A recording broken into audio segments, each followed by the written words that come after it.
Hello, my name is John Rose, and in this video I'd like to explain how to break a solid food vacation, or a juice fast, or a juice feast as I like to call it, because when you do a solid food vacation the right way, when you do a juice cleanse the right way, you got to drink a lot of juice. But don't be taking a whole bunch of supplements unless you need to. But in this video, we're not going to talk about the supplements we need to take while we're doing this. We want to talk about how to come off of a juice fast. And I'm going to give 3 examples in this video. And there's a general rule of thumb that we start with. And that is take the total number of days you go and divide by 4. And again, I'm going to give you 3 examples for this. And the first example will be we go for 24 days. So divide 24 by 4 and we get 6. Now I chose 24 for a reason, because we want to introduce 3 food groups into this break-in period. Conveniently, I have 6 days to put those 3 foods into it. So now I have 2, 2, and 2. So we eat the first food group the first 2 days, and then we get to add the second food group onto it. So now we're eating 2 meals a day. And then the last 2 days of breaking the fast, we get to add 1 more meal. Now we're eating 3 meals a day, if we choose to go that far, which we may not. Maybe we may want to limit only 2 meals, or maybe only 1 meal a day. So in this example, this is really a 30-day fast, a juice fast, or juice feast, or a solid food vacation. And I include the 6 days of breaking the fast because they say any fool can fast, but it takes a wise person to break it the right way. And I've coached lots of people, and I'm amazed, absolutely blown away at how many of you guys can't do this the right way. It just shows you how powerful food is when it comes to our addictions.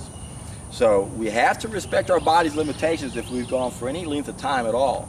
And this is a great time to learn how everything works. And it's also a time where we nothing's etched in stone, so we take it one day at a time and we adjust what we do based on what we're seeing. And again, what we want to do at this time is really get an understanding of how the food's going in and then how it's coming out. And again, in this example, it's 24 days of juices, and then on day 25, you're going to eat your in the morning. You're going to take the first food group, which are laxative foods. Now, I prefer to use prunes. In fact, I am convinced that's the only way to go. Get some dried prunes, 8 ounces of them, soak them in 16 ounces of water overnight. About 4 ounces will go into the prunes, so when you wake up, drink the 12 ounces of prune water, and then eat the prunes. And if you've gone long enough, you don't want to go out anywhere, because if you're really clean, things are going to happen really quick. So when we break the fast the right way, it's like taking a giant step forward. But if we break the fast the wrong way, we can undo maybe a whole week's worth of work and maybe a whole month. So you work your butt off to do this. Why are you going to blow it on the juice fast? So this is the time to have a lot of resolve. That's why I add this on to the fast, because it really is the hardest part of the fast. You gotta understand that you're going to wake up a giant inside you that's going to want to eat and eat and eat, and you can't do that. So day 1 of breaking the fast, and in this case it's on day 25, we wake up and eat those prunes that we soak overnight. Now don't let them soak too long in the water, because too much of the flavor will go into the water and the prunes won't taste that good. You want this to be a positive experience, and I guarantee you these are going to taste really, really good, especially if you haven't eaten for 24 days. So you eat those prunes, and I call this my prune test. And the way this can work is that if you do have anything else inside you that's been stubborn and hasn't made it out for some reason, sometimes those prunes can blast them out within a couple minutes right after you eat it.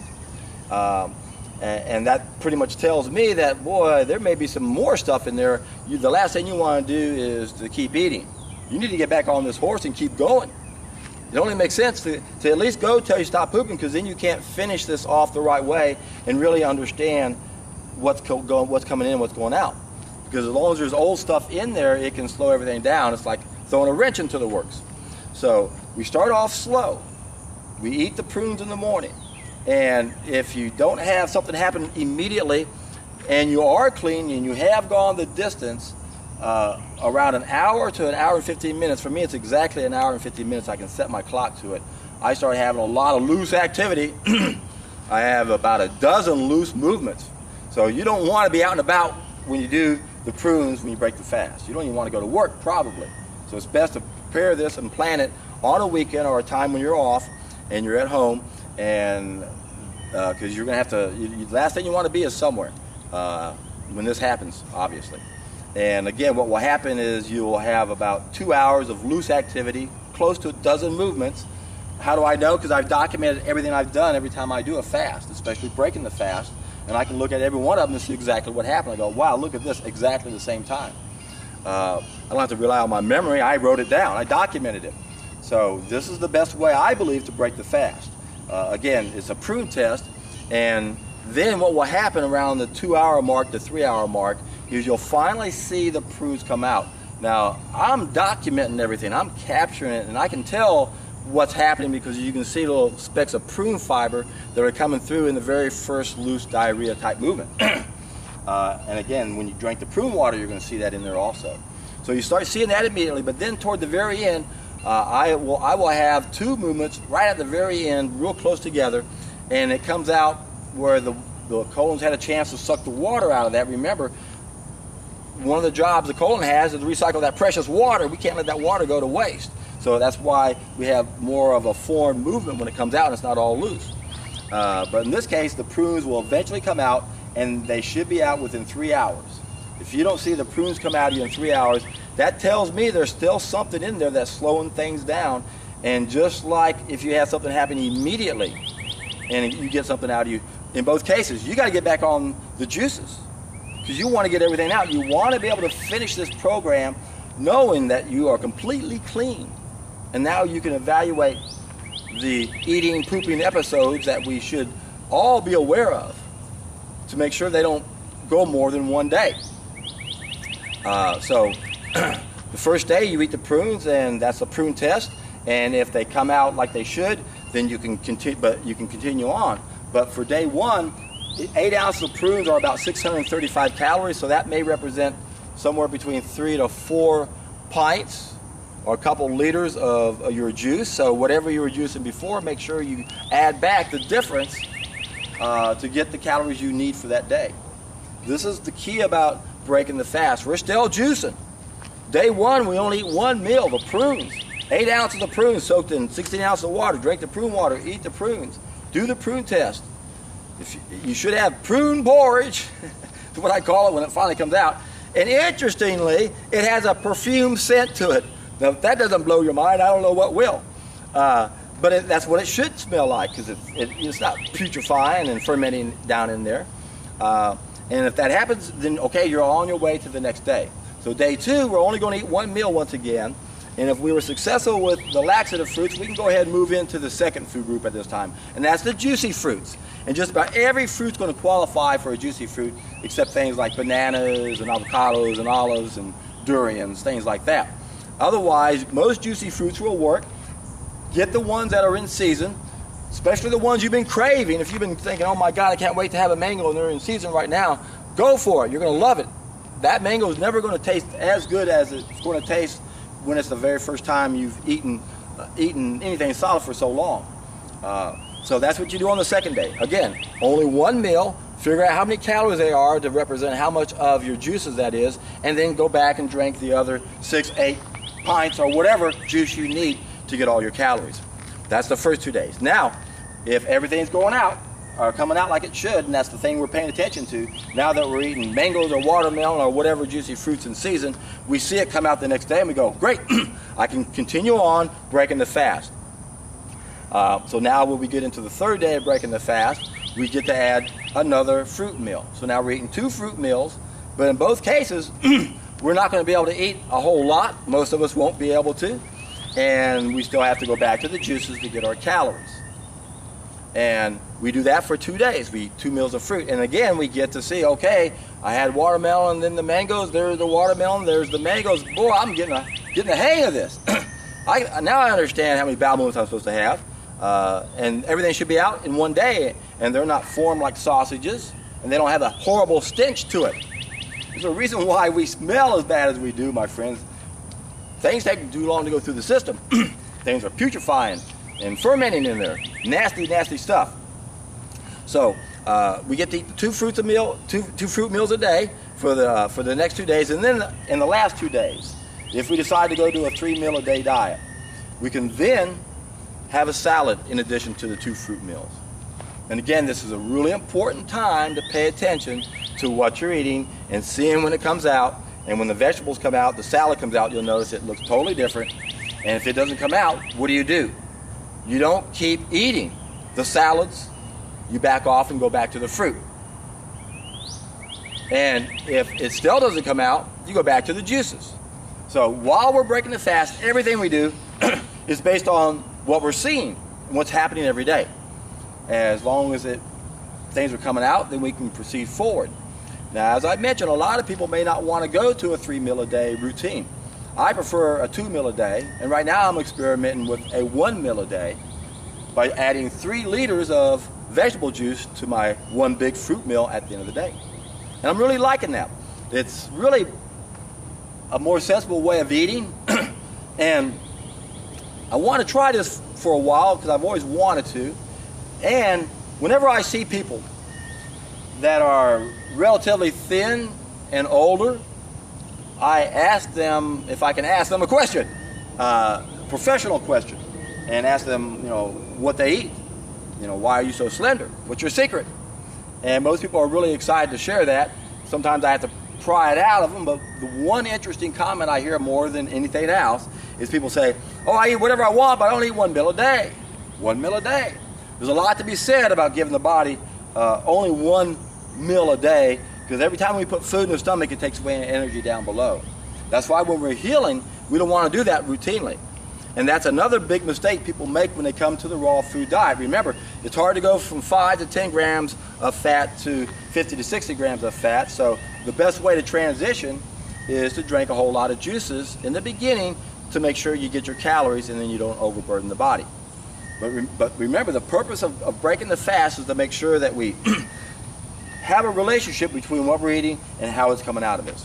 Now, the example I just gave was for 24 days, taking 6 days to break it, and incorporating 3 meals. But once again, we may only want to go to 2 meals, or we may even want to only go to 1 meal and keep going that way. In fact, that would be a good transition for a lot of people. After you break the fast, stick with just 1 fruit meal a day and never go beyond that for as long as you want, and then go to 2 meal a day if you want.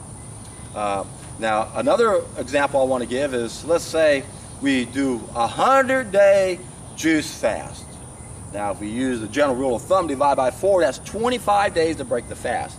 Now, we're not going to need 25 days to break a 100-day juice fast. We can probably do it in 9 to 10 days, maybe 9 to 12.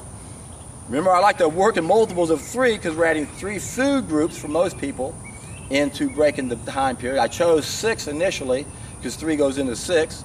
So every 2 days, you're adding another food group. If we use 9 this time, it's every 3 days. If it's 12, it's every 4 days. So if we choose 4, then we only eat 1 meal a day for 4 days. We always start off with the prunes to do the prune test. And then if that works, then we can go ahead and keep on breaking the fast. And whether or not we need to go 3 days or 4 days, you can kind of get a better feel for it by how your body's processing whatever you're eating. And if you feel like it's working really well, then you don't have to go up the full 4 days. You might want to go ahead and say, I'll add another meal into the 4th day instead of the 5th day. So nothing's etched in stone. Take it 1 day at a time when you do this. Monitor how things are going through you to figure out what you keep doing. And remember, you always got to go back to your juices to get your calories. Now, I'm going to give you one more example on how breaking this fast can work. Let's say you go and do a 4-day juice fast. Divide 4 by 4 and you get 1 day to break it. Now, what do? Well, you have breakfast, lunch, and dinner. You've got the laxative fruits, the juicy fruits, and then a salad. Now, when we eat our salads, keep them simple. No more than 3 ingredients. Let's keep the fat out at this point. No oils at this point. Make it easy to digest. And then when you transition into a diet, remember the simpler the meal, the better you're going to feel. And the most important thing is we have to be flexible throughout this process, and hopefully be willing to get back on that horse again if we have to. Because the most important thing that we learn from breaking this fast is how food is going through us, and it's the most common comment I get from everybody I've coached when they finish this up. I don't even volunteer for it. They always tell me this. They always say that they're more in tune to their body than ever before. They really do have an understanding of how their body's working, and they never had that before. So most of us, sadly, have bowel movements every day and are totally oblivious to the fact that most of what's coming out of us in one day did not go into us the day before. It may have been several days old. So there's a reason why they say death begins in the colon. If the major channel of elimination isn't working like it should, if we don't have a fast-moving sewage system, we end up with a slow, stagnant cesspool. And we've talked about how Victor Hugo referred to that as a serpent. We don't want to have stuff inside of us that doesn't belong there, because that's how the whole disease process begins. And I'm going to add some links down below into the description box that will take you to my seminar so you can do the first step, do that solid food vacation, and I explain how to break the fast in that. But I went in a little bit more detail now because I was limited by time in the seminar I gave, and I didn't go over all of those examples. And I'm also going to include some videos on healing secrets revealed and medicine is the ultimate tool of control, where I explain the 2 short-term self-limited diseases and the 4 long-term stages of disease. And I've never seen anybody present that information the way I did in that video. And I took information from different people to come up with that. That's why not one person is saying it quite the way I am. Anyway, you can watch that video and learn more about the healing process and the disease process than 99% of our so-called experts.